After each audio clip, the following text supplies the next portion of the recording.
So thank you so much, and I give the floor to Dénes, and please sit down for the roundtable, the President's Roundtable. Thanks a lot. So, first of all, let's go from that position. I kindly ask you, please introduce your organization briefly for us. I would like to make a footnote that some people attend this meeting who will not come to Veszprém. So I'm not asking you to give your tomorrow lecture. This is for all of you. This is separate. And no, that would be a formal lecture. No, we are informally just chatting. So Adrian, please, from Durham University. Thank you. And I'd like to reassure you, I also went to university myself.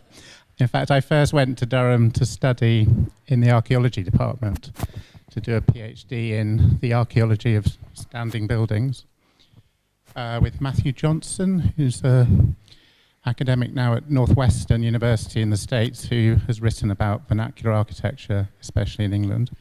But I'm really here because of the Vernacular Architecture Group, and it's a real honor to represent the group.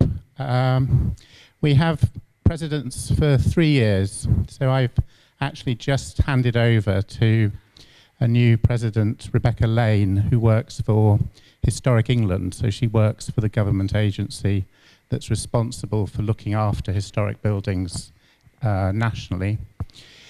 I'm an academic, and I'm fortunate that my research in the university is on buildings, and I'm even encouraged to be active about public understanding of buildings and protection of buildings.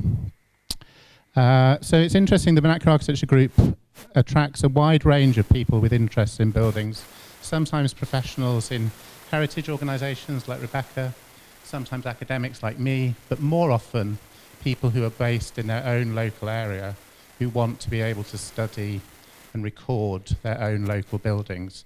And that was really one of the motivations for founding this group in 1953, was to provide a framework for local groups to record buildings.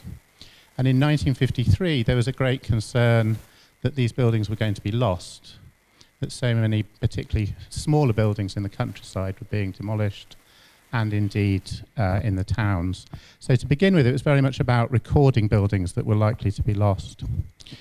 The group has never actively engaged in policy, to my knowledge, nor is it sought to get involved in preserving particular buildings to be an advocacy group. It's been very much about the history of buildings and historic buildings recording. I'll just mention very briefly our activity. So we have conferences. We have a training conference each autumn where people are taught in person how to record buildings.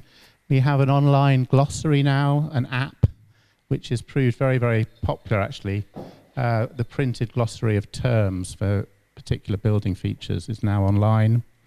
And as well as that training provision, we have a winter conference each year, which is always on a particular theme. The next one in January will be on dendrochronology and the dating of buildings.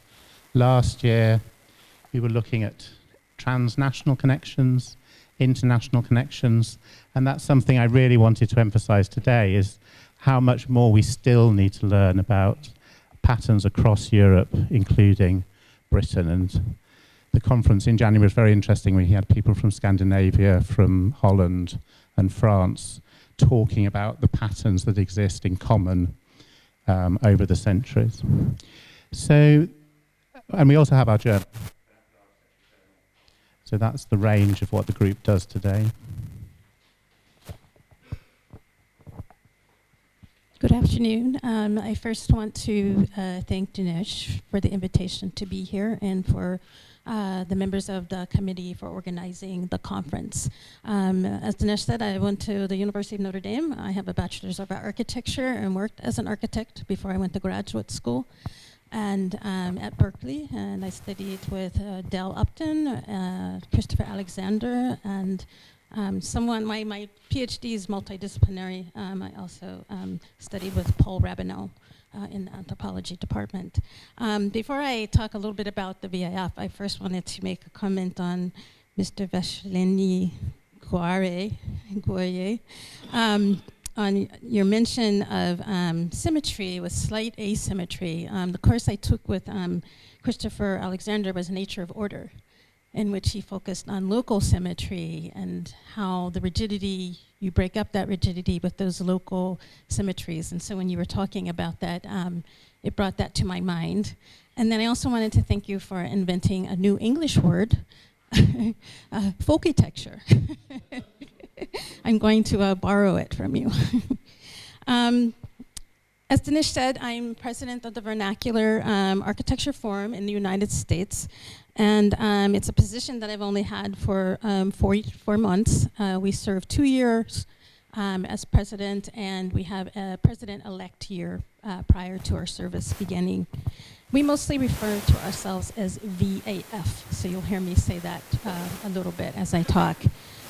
We were founded as a group in 1980 by what I consider a forward-looking group of men and women with a shared insight to the importance of ordinary buildings and landscapes at a time when they were not included in most architectural history courses in the United States.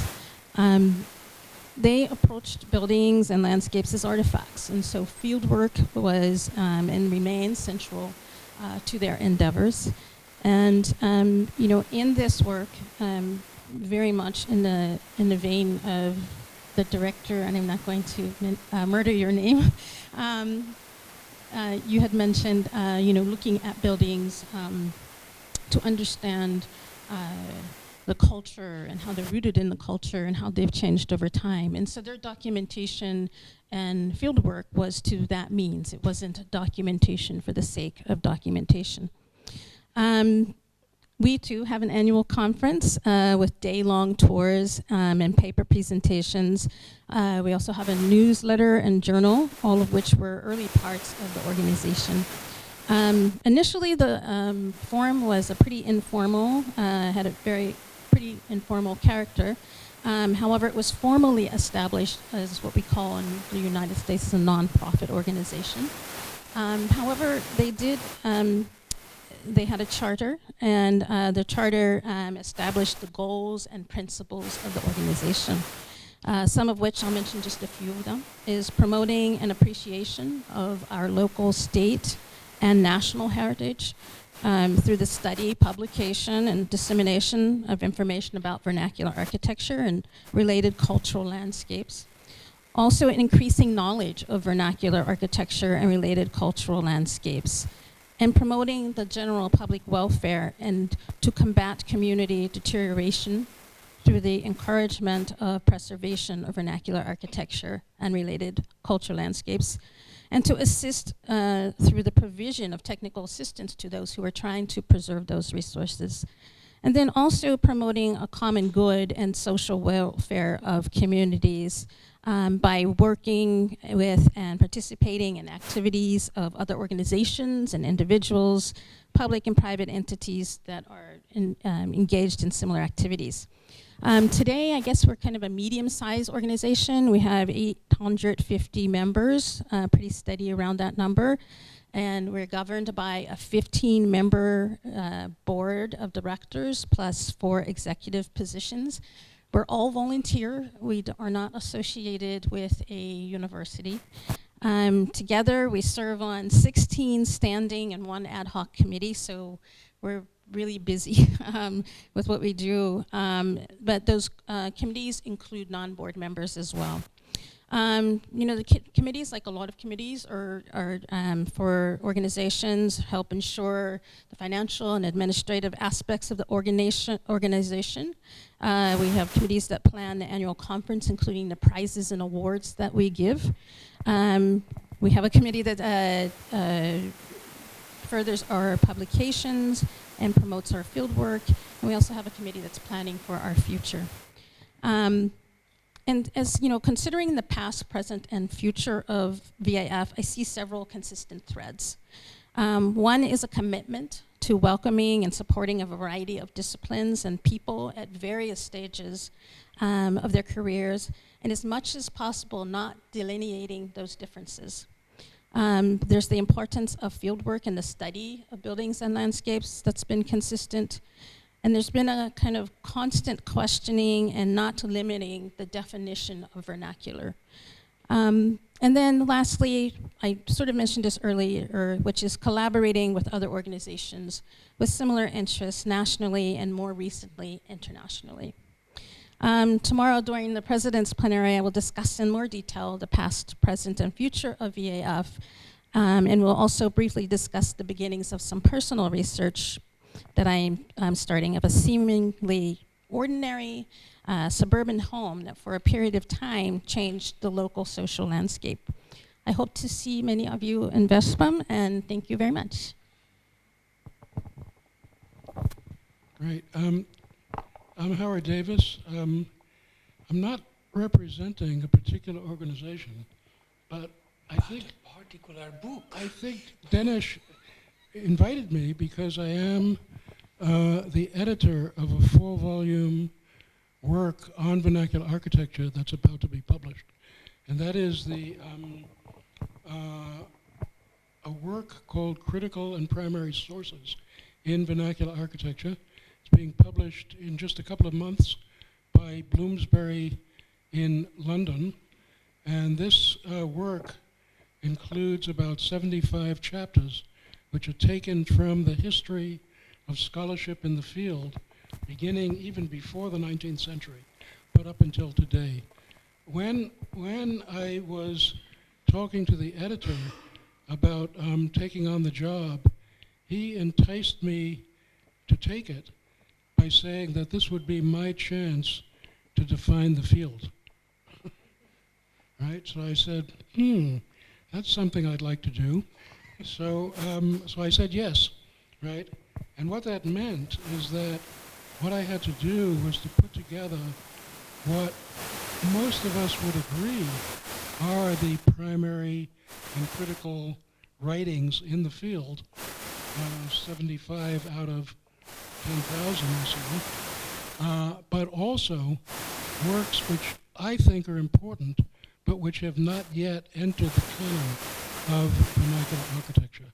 So I have a set of views which I'm going to talk about on Wednesday about how my views differ in some extent, or let me not say differ, extend the field in ways that I think are important. And this importance comes really out of my own background, right? I started, as Dénes mentioned, studying physics. I have 2 degrees in physics.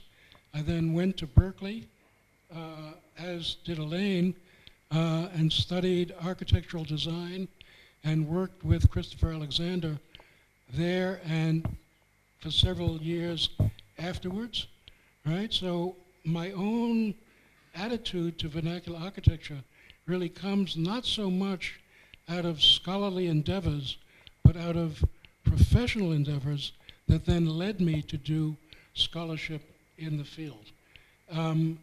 I believe that vernacular architecture is important. I tell my students that buildings are not just the icing on the cake of something else, but that they are the cake, and we need to take them seriously. And the way I approach buildings, and particularly the vernacular world, is as something which is very, very important to human life and to human society. And I think there are 3 things to me that are critical in the study and understanding of vernacular architecture. One is we're all attracted to its beauty, a lot of it. We also see it as being connected and helping to serve the lives of people in society, right? But the third is a little bit more difficult, and that is that it represents a way of building, a way of knowing that's shared among people in society, right? And not something which is relegated only to specialists that we call architects. That's the most difficult, but in a way, I think it's the most important. So I'll leave it at that, and we'll talk about this more when I introduce myself again on Wednesday. So, thank you very much for your inviting Mr. Dénes. So, it is my great pleasure and rare honor to be here, and I have attending this roundtable from as a representative from the Asian countries. Although here we have wonderful women from Korea who is Ms. Cho. There she is sitting there. Yeah. So she is also architect. So actually, my name is Nobuo Mishima. I'm a vice president of Saga University, especially depending on the international affairs. Although I am working for the vernacular architecture in southern part of Japan, so especially from my regions. So actually, my major is architecture and urban designing. So when I was a student, I was, as Mr. Dénes introduced me, that I studied at Technical University of Vienna as an exchange student from University of Tokyo. So at the time, I stayed in Vienna 3 years, and then one of the important person whose name is Symmetry from Hungary. And then also I came here sometimes with Professor Symmetry, and then so I have a very great time with him. So and then I went back to the university. Then I wrote my doctoral thesis at the University of Tokyo. So then I moved to Saga University.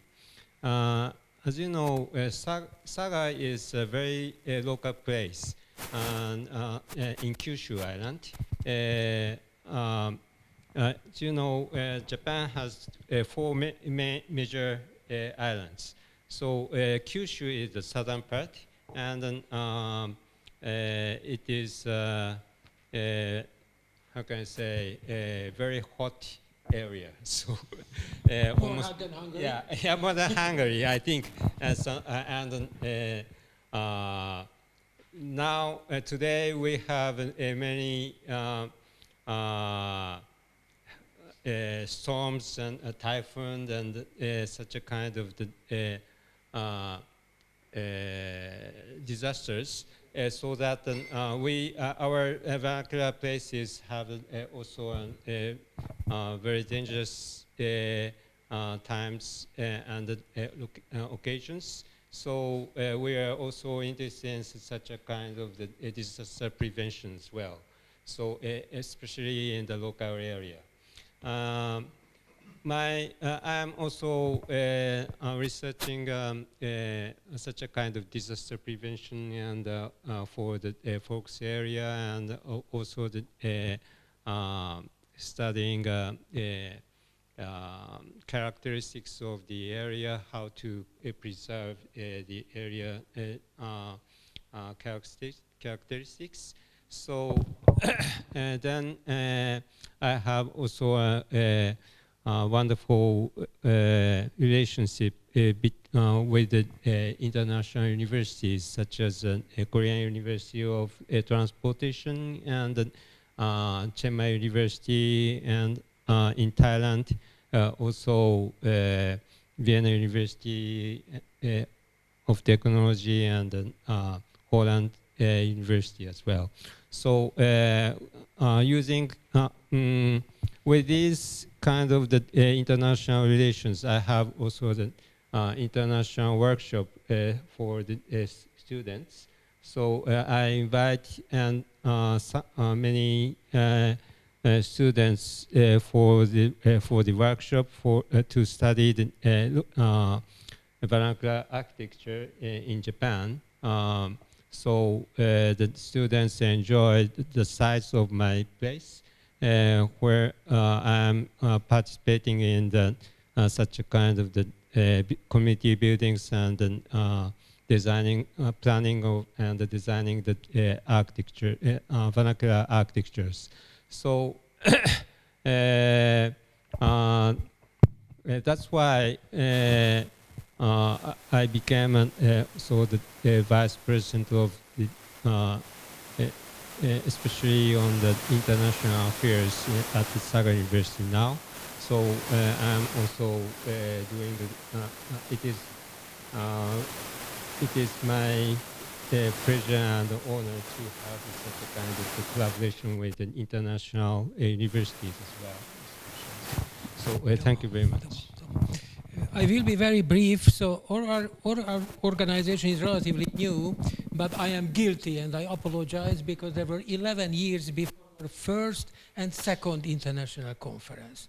So I publicly make a promise that from now I will not repeat, or we will not repeat this mistake, and we hope to have similar conference on a triennial basis, so in each third year. Secondly, very briefly about our organization, although our center is in Veszprém, but we are, according to the system of the Hungarian Academy of Science, we are not a regional organization, but we are representing Hungary and also the Hungarian communities in the Carpathian, or in English, Pannonian Basin. So may I mention that we have members from Serbia, Vojvodina. Mari, please stand up. So Maria is from Serbia, Vojvodina. We have members from, as I mentioned earlier, from Transylvania, in Romania. Here is Esztány Győző, and here is Gergely Rodic. We have members from Slovakia, from the Hungarian communities of Slovakia. Jóska Istenes. Isten means God, so he's a very important person. And we believe that there is a lot of knowledge locally here which should share globally. I use a strange expression, I think it is a booklet, glocalization. My Greek co-author in an earlier volume corrected me and mentioned globalization. No, glocalization. To see the local ideas and to share these local ideas globally. It is important. We cannot be an ivory tower that we are in Hungary, we know what is here, which materials and so on, because a changing climate, or which is very important in Japan, a disaster, may make such situation that we should have a knowledge from other people. By the way, we have annual conferences in a village, Taljandörög, and in this year we had a joking project, and I'm sorry, Khaled, that you were not there yet, because Goethe has a famous phrase, architecture is frozen music. It is not really Goethe, but Goethe popularized it. And we introduced, yes, Schelling, and from Schelling and Nietzsche and so on, and finally Goethe, by the way, in the, yes, so it is a very complicated issue. He is an expert because his PhD is it, and he's an expert of Arabic culture. He's living in Chile and Austria, so please know Khaled. Khaled is very important. But what is important that I try to make folk architecture is frozen folk music. And I worked with the same ensemble as Simoncic, with the Kalaka. And our project is the following one, that they make an improvisation for a building, for a folk building, just improvisation, you know, as a jam session and so on.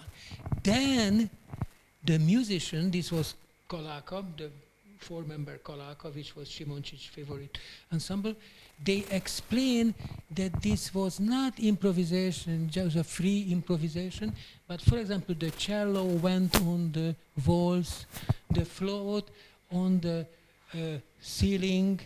Then another instrument did show the windows and so on. And after this chat, they repeat more or less the same performance. And it came out that students and the public may understand the small details of the building much better, as the professor would give the next slide, please, the next slide, and so on, or just walking around. So this project was very successful, I believe, and we had no money, but they came free of charge, and very distinguished Kossuth Prize winner ensemble.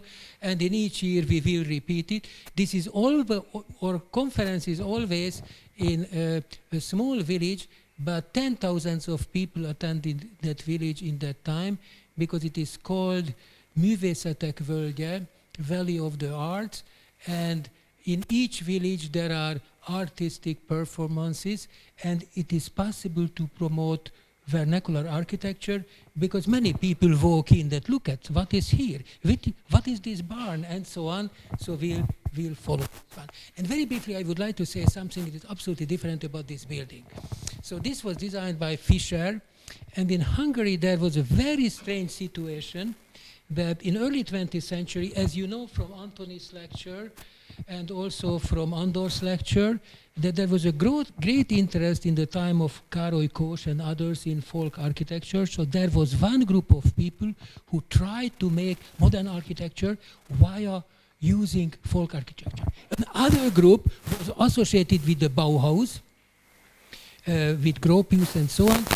They made modern architecture. And what happened, there was a journal entitled Tér és Forma, Space and Form, and the editor-chief, Birbauer Virgil Birbauer, decided that the two should cooperate. And his statement, I quote him, that modern architecture is just utopia without the other one. The other is just romanticism without the other one.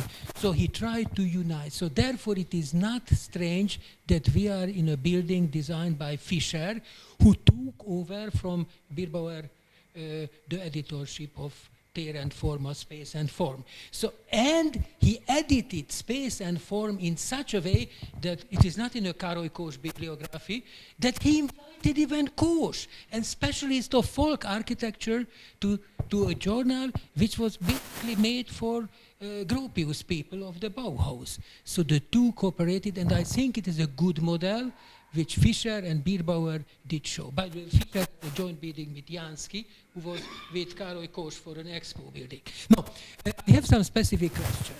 First of all, let's go to Andrew. You are also the member, if I am not wrong, the Durham Energy Institute.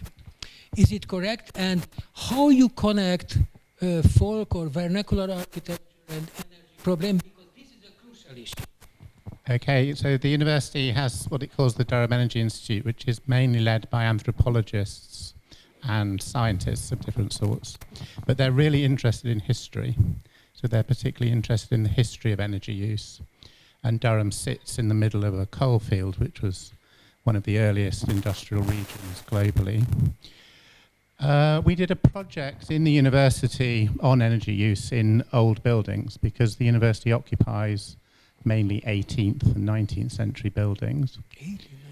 And one issue we explored through a kind of ethnography of interviewing people who use these buildings as PhD students or academics as their working space, and their attitude to natural light coming through 18th century sash windows, or opening an 18th century vertical sliding sash window to get the air to circulate, rather than turning the fan on or turning the light on. So we have done a study within the university on energy use, which was published as an article by Tom Yarrow, myself and others. So that's one example of how the Energy Institute is taking an interest in buildings, though inevitably most of the time they're interested in contemporary issues and future planning for energy use. Thank you very much. Ellen, I have a question to you which is related not to Vernacular Architecture Forum, but to the national parks, because you are the program manager, if I am correct, of the national parks of the US, and you are in charge not only in California, but very special places. For example, I spent some time very close to American Samoa and that territory in the South Pacific. How do you link, because this is a crucial issue for all of us, how do you link the national park, so the park, and architecture, vernacular architecture, or any kind? Thank you. First, I want to thank you for the promotion. I manage the Pacific West region. I'm the interim cultural resources manager at the National Park Service, but I hear not representing National Park Service. I have to make that clear. And when my permanent position, I manage what they call Preservation Partnerships Program, which is a program that is outward facing primarily. It doesn't face the parks or address the parks. I also serve as the regional historian for that region, and as Dénes suggested, our region's quite large. It's the western United States, the coast, but it does go out as far as Micronesia, and includes American Samoa as well. So it's a very large region. And as you can imagine, what you would think of as traditional architecture throughout that region varies quite widely. We only have one park that is in the far Pacific, for us, far Pacific, and that's on Saipan and Guam, and that's American Memorial, and more in the Pacific. But within the National Park Service, there's quite a bit in the units, the park units, there's quite a bit of what I think most people would consider vernacular architecture, wood framed. A lot of the buildings that look as though they're stone frame, stone masonry construction, that's part of the early history of the Park Service. They're actually not masonry structures. They're veneer on wood frame, but because the masonry is so large, it appears as though it is masonry structurally. One of the other kind of interesting things, while it wouldn't be considered a necessarily a vernacular building, if you've ever been to Yosemite, there's a large lodge called the Awani, which everyone believes is wood, but it's actually concrete that's made to look like wood. And the various stout, kind of broad stone columns are actually hollow. And so, you know, it's kind of interesting when you are working on a project in the Park Service, whatever the era, I think people often think they know what they're going to encounter. But when they start to work on those structures, they realize that they're constructed variably, that sometimes it was what was on hand locally, right? And not, well, they might look standard, they're not. So I do think that there's quite the connection as far as the vernacular of the the Park Service, but also I think the other connection is the preservation, because the National Park Service is the lead preservation agency in the United States. And so we have the Secretary of the Interior standards for the treatment of historic properties and other guidelines for the treatment of properties that are used. I'll just leave it at that. Thanks. Howard, I turn to you with two questions. Forgive me. The first question is going back to the early period of VAF. If I am not wrong, you were the founding editor or founding co-editor of the Journal of VAF. How do you remember for the start? Because I think it is, for example, our society, our committee has no journal. It is very important that you started a journal. And my second question is about a topic which may be very interesting to Hungarians. Please speak briefly about your connection with Chris Alexander. But here I make a footnote that, do you know that when Christopher Alexander was published in Hungarian for the first time? in a Transylvanian journal Korunk. So the Transylvanian journal was the first one, not in Hungary, but the journal Korunk, of course you know it very well, started to publish the paper. For example, city is not a tree, and so on. This was published in Hungarian, so I rushed to my relatives in Transylvania. Please find that issue of the Korunk. So please, the start of the no, that's fine. Thank you for the first question anyway, because that's going to make Wednesday's talk a little shorter. That'll be good. There is no such request. No. Glad to oblige. The VAF had a publication that was put out every other year, more or less, called Perspectives in Vernacular Architecture. And it was really an elaboration of the papers from conferences, and it was self-published by the organization. And this happened every year, every other year, every third year. It was a good it is a good publication, right? But at I guess it was the end of the 90s that the decision was made to try to get a more regular publication published by a university press. So the University of Minnesota Press was contacted, and the board of directors of the organization put out a call for regular editors for the publication. So I was prompted by some friends to do this, and I went in as a kind of joint venture with another potential editor named Louis Nelson, who I think he was VAF president at one point in recent years as well. So we got the job essentially, but what we said was that we wanted to do a couple of things. We wanted to expand the reach of the publication to have more material from outside of North America. And we also wanted to have more material that was based on urban buildings, because most of the research that was being published had to do with rural and agricultural buildings.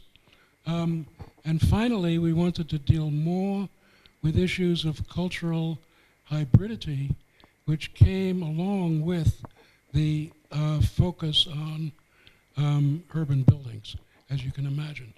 So we got the job, essentially. We were appointed the co-editors of the journal. We changed the name of the organization to Buildings and Landscapes, which immediately opened up the field quite a bit. And the University of Minnesota Press did a very nice job of designing a new cover for the publication. And that's been, at that time, we started with one issue per year, but then I think in the third year of my editorship, we went to 2 issues per year, which is now the standard. So I think that answers your question. Yes. About the journal. Yes, and Chris Alexander? Well, Chris Alexander is another long story which I can talk about forever.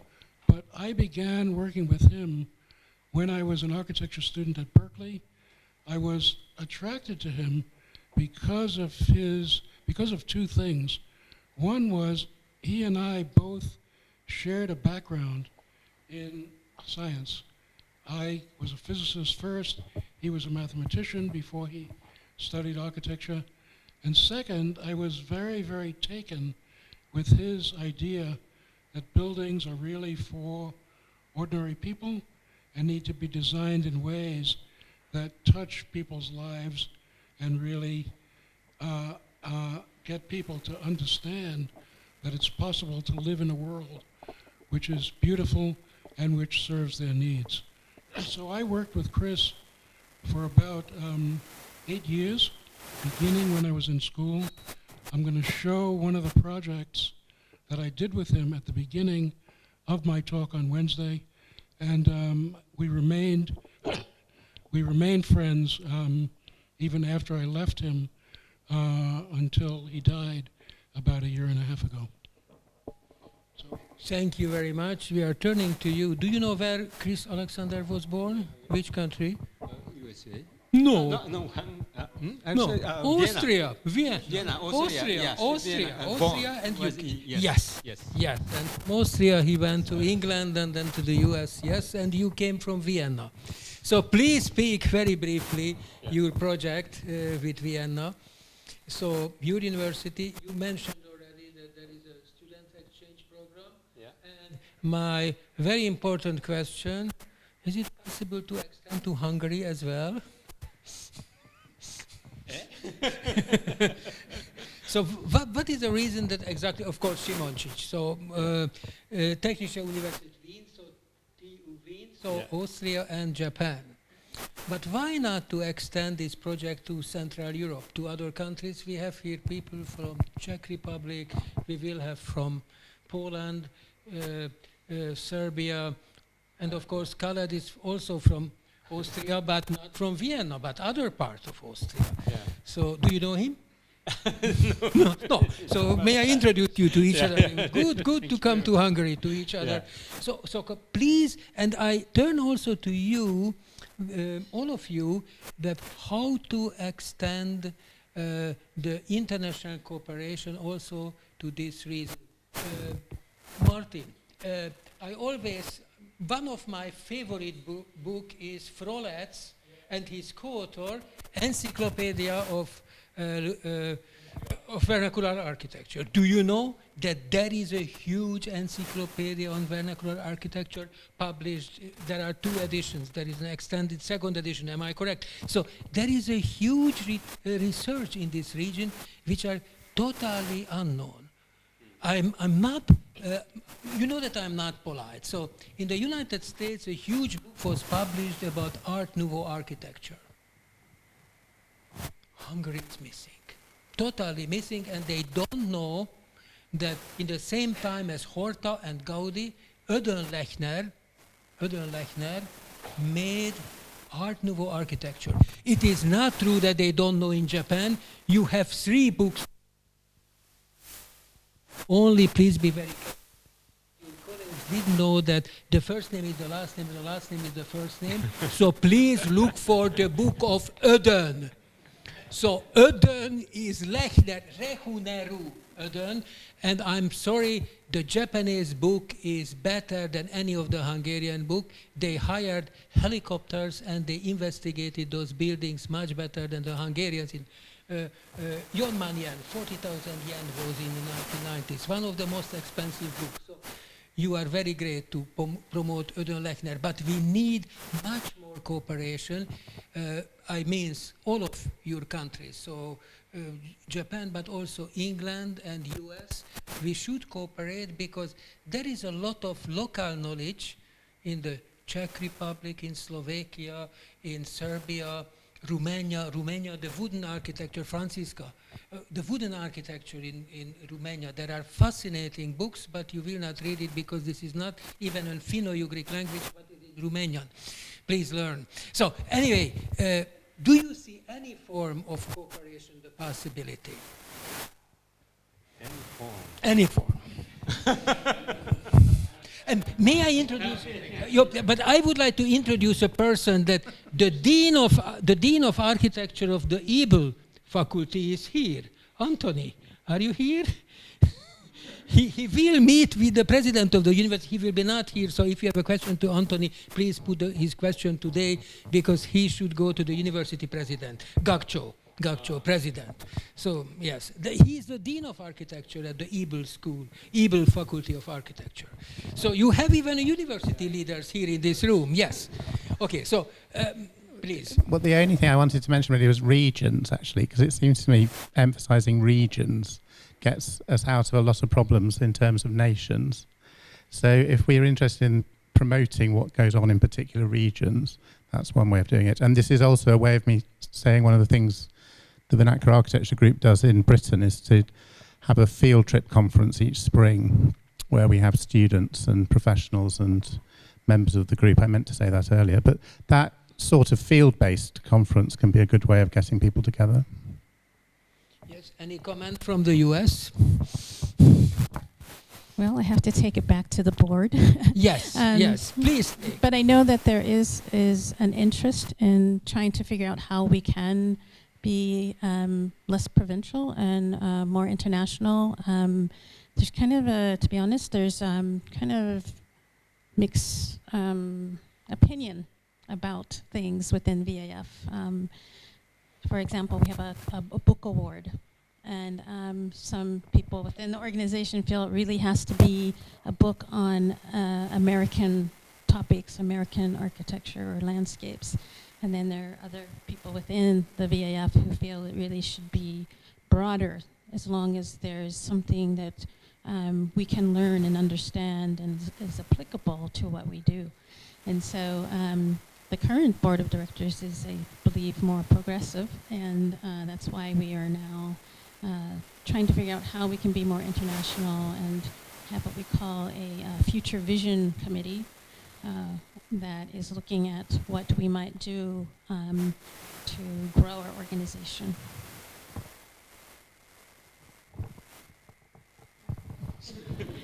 No view from Oregon? No.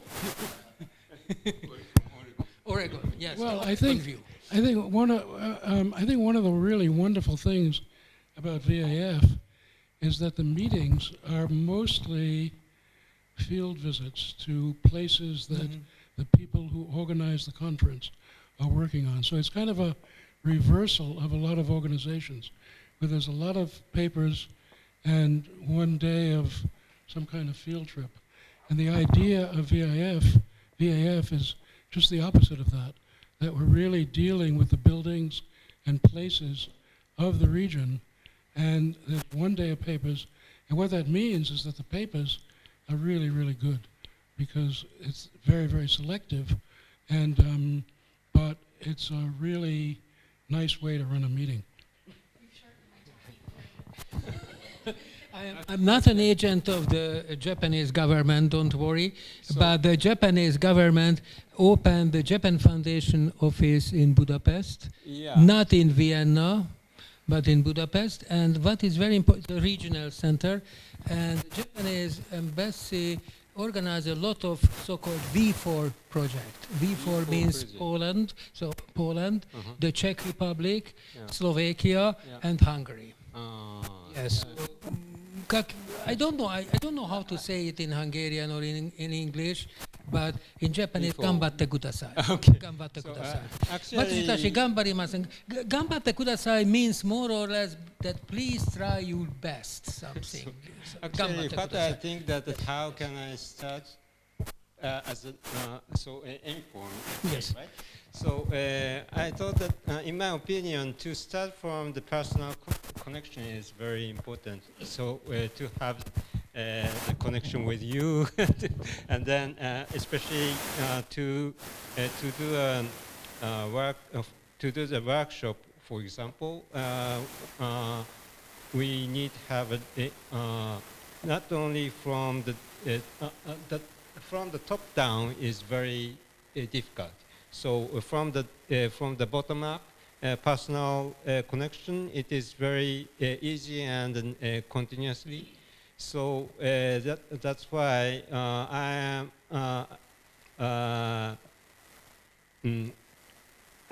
very interested in the relations which can be created from this kind of the conference. Let's do it from bottom up. Yes, we try.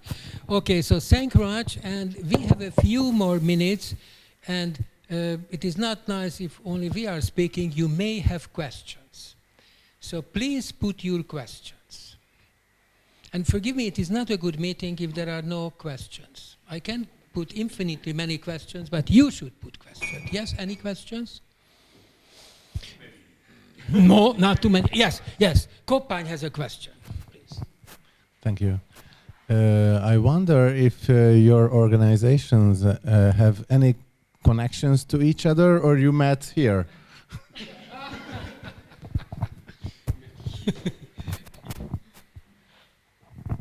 This is the first time we've met. However,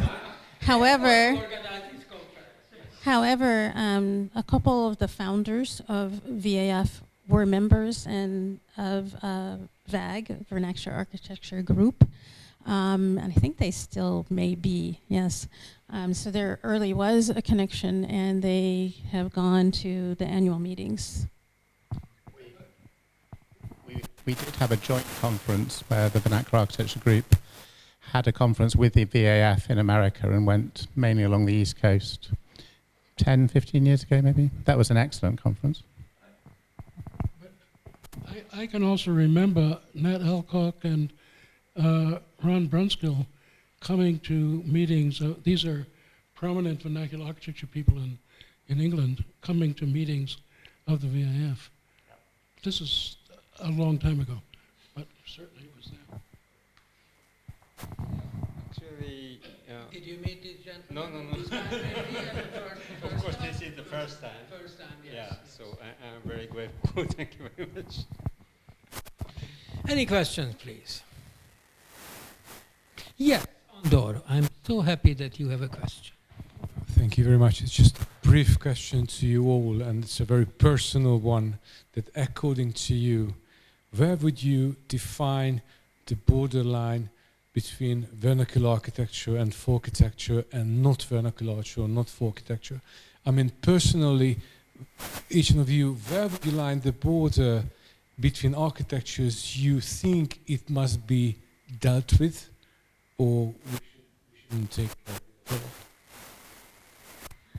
And what type of this borderline is? Timeline? You know, you understand my question. I've spent the last 20 years trying to dissolve. I've spent a long time trying to dissolve whatever border people think might exist. I don't think there's a border between vernacular architecture and architecture, so to speak.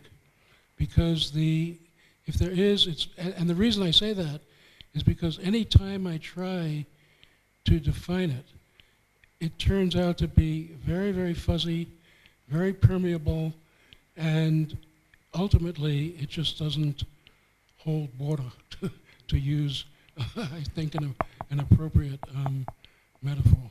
It's just building the world, and I'm going to talk about this on Wednesday. The world of building is a single world, and it's not divided into one thing and another thing for all kinds of reasons that have to do with what the buildings are, the way people see them, who the people are who build them, and so that boundary is very, very difficult to pin down, and so difficult that ultimately it's not even useful. That's how I see it. In case of Japan, I would like to mention. So, in case of Japan, we distinguished folk architecture, especially from the traditional construction method. Yes. So, especially the timber architecture, we use also in modernization and current architecture as well. But then how to connect each other, the frame of the, for example, beams and columns, and also the between to create walls, very different from the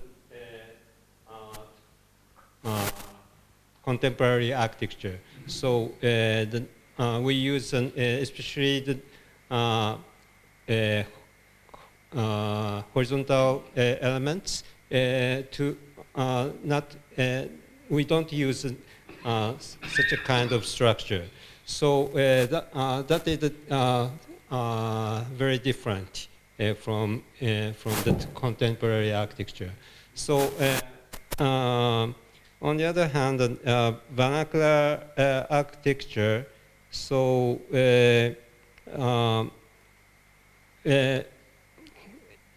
contemporary, we have also vernacular architecture as well, but then, especially the local area which has a characteristic to, especially concerning the weather and also the materials, which is depending on the local locality as well. So which kind of the materials we use is a kind of the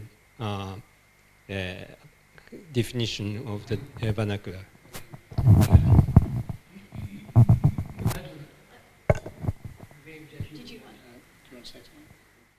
I just thought I heard another part of his question, but why don't you go ahead? Well, I need to say that it was very interesting seeing the lectures today with that great strength of regional timber construction. You could look at areas of Britain where that sort of tradition was replaced by materials like breeze blocks or, you know, tin roofs or things. But that's a change of materials. It can still be done by local people for particular reasons. So for me, if it goes back to what Howard was saying about architecture is always expressive of human activity, it's really a debate we want to have about whether it's doing that in a good way or a bad way. I think a lot of recent building can be seen as vernacular, even if it's not the same as the older traditions. Sorry, I just thought I heard another part of your question when you said what to keep and what to let alone. Yes. When we talk about folk architecture, at least in Hungary, somehow we make two groups, regardless from time, regardless from the people who have designed, who've done these buildings. One group is worth dealing with, and then comes the heritage procession, etc., and the other one is not worth dealing with, whatever it is meant. Right. And we also make a timeline above these two groups. If it's not older than 100 years old, then well, it's rubbish. Right. Meanwhile, ethnography is a kind of science which is very open for the way of lives and the spatial frameworks of the different lifestyles that has been done, I don't know, even 40 years ago or 30 years ago. And that's what I wanted. I didn't want to grill you. I'm just very curious if there's such kind of matrix in your way of thinking about the architectural heritage. Yes. The reason I wanted clarification is because, as I said, I do work for the Park Service, and we manage the National Register, what we call our National Register National Historic Landmarks program. And there's what a lot of people refer to as the 50-year rule. For us, it's only 50 years. That if it's not older than 50 years, then don't even consider it. But it's not, when you look at the legislation, it's not a 50-year rule. It's 50 years is about the time that you can have enough distance to assess whether a resource is important or significant. And there is, you can go down the route of saying that it's highly significant, and we have properties that are in the 90s or, you know, in even the 2000s that we've found to have significance and what we call integrity, which is another issue of historic integrity. That's one that we're dealing with, because a lot of later immigrants to the U.S., their buildings aren't until later. And so what in a lot of those communities, and African American communities, are wiped out by highway system. And so what do you have left, you know, and who impacted the integrity? And so we're getting into a lot of those types of questions as well. Jan indicated that he has a question. This is the final question, because the food is here and the bus is coming very soon. Well, I found it very interesting. You mentioned that we should not talk about nations or countries, but about regions, which is certainly right. And it's very interesting to see where regions are, where the borders of regions are, and when comes another region, and so on. So it's a very, very important point. But even I would like to know how the American way there to deal about within the regions. You have sometimes very different ethnics. And so we in Transylvania, we have the Saxon houses, we have the Hungarian houses, we have Roman houses, and the gypsy houses. I say it this way because they call themselves like this. So what is it about America with the natives? So this is a very, very, very different kind of heritage which has been neglected for centuries. For a long time. So how do you deal with these? And you mentioned you have these very big regions about Micronesia. So this is so different, and there are so different ethnics and kinds of architecture. So what is, in this term, vernacular architecture? Do you want to? No. Okay. Correct. There's the regional diversity within the United States, correct? And if you talk about the Indian tribes in the U.S., there's variety within that group of people as far as their architecture is concerned.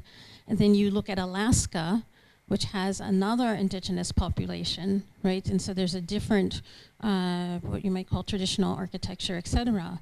And so one way that we've tried to improve, I'm talking, from my professional experience, is to, rather than us tell them what's important and what's significant, we're trying to be better in asking them to tell us what's important and significant about their resources and what's traditional and what makes them traditional. And within the VAF, in our last annual meeting, which was in May, we were in Massachusetts, and there's a lot of myths about Plymouth, Massachusetts. And our plenary was for people from the local tribes whose lands we were on at that time. And so they had the plenary and talked about their understanding of the landscape, their understanding of the architecture and what they're doing to preserve their resources. And so I think there's been quite a move to try to recognize that variety, but our systems, within the Park Service in particular, are not very agile sometimes. But I do think the effort is being made. Yeah, I agree. I think the other difficulty there has to do with time, right? Because you have hybridization that happens over time, so that there was settlement by people from a particular country, Germany, or England, or Hungary, whatever it was. But then the next generation, it starts to be much more of a mixing. So then what do you do with that? You've got this hybrid situation that doesn't matter as being able to be characterized as one or the other. So as time moves on, it becomes more and more difficult to maintain the categories that may have been originally there. Ladies and gentlemen, our time is over, and let's continue the discussion, chatting and eating and drinking together, and then in the bus. So please eat and drink. This is also the dinner. I'm sorry this is not polite, but don't forget to peace. And then we will have a bus 2 hours to reach Veszprém. And finishing this discussion, I kindly ask you to clap these wonderful people.